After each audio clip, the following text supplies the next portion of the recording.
sunk cost of their campaign to eliminate their threats once and forever.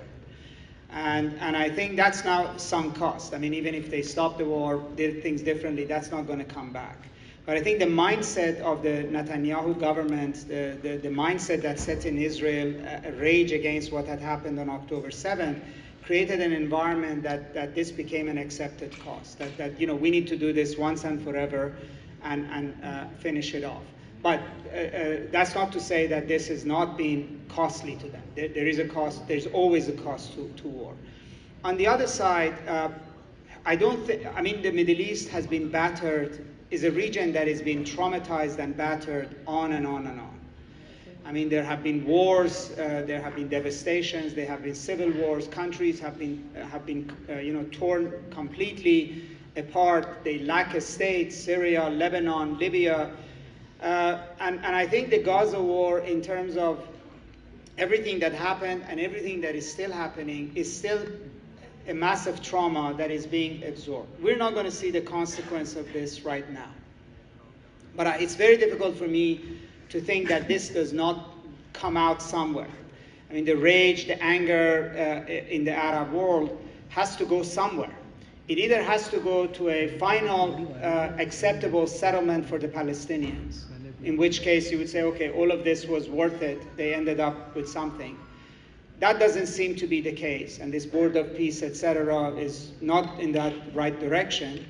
Or it's going to come out in form of terrorism, another Arab Spring.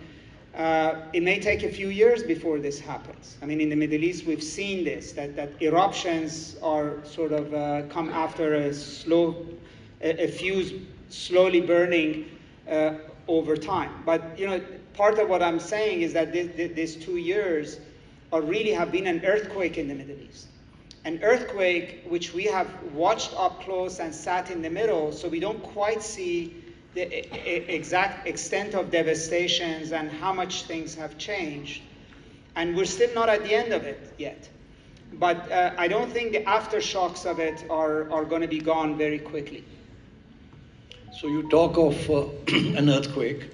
So how has this earthquake impacted global imperatives, global policies, implications for global politics, alliances, enmities, polarization, all the rest of it? Some of it is not palpable. I think during the past 2 years, and particularly during the Gaza War, I think the West, that's Europe and the United States, but in some ways Europe more because it was the upholder of the international liberal order, have been strategically diminished in the global South. I mean, when I was listening to Jim Carney at Davos, very eloquent, very correct, but this didn't start with Trump's land grab for Greenland. The lie that he all of a sudden was claiming that he's discovered and is telling the world that we're living a lie, I think everybody in the global South saw how big a lie that was during the Gaza War. And so, in a way, the Gaza War is part of the larger, Gaza War and everything else that's happening in the Middle East is part of the larger, set of massive changes and collapse of the order that we're seeing. And in a microcosm, the Middle East came back in a big way for at least a year, 2 year period as a center stage of international affairs. And let's say, I mean, if the United States end up attacking Iran and it ends up being a very big war, then, the Middle East is going to be impacting United States, Europe, the global order, on an ongoing basis. So the idea that the Biden administration had, that there's a way in which to basically sufficiently reduce Middle East's, exposure in global order so nobody cares about it, we can focus on China, is no longer the case. I mean, the Middle East is now front and center, and that's not going to go away. And unless and until there is a stability is brought back to the Middle East in a way that is viable and resilient, it's going to impact the global order and the broader region around it as well. You mentioned the changing dynamics of the middle powers, the regional powers, like Turkey and Qatar and Egypt and the UAE. How do you see these evolving now in terms of their regional compulsions?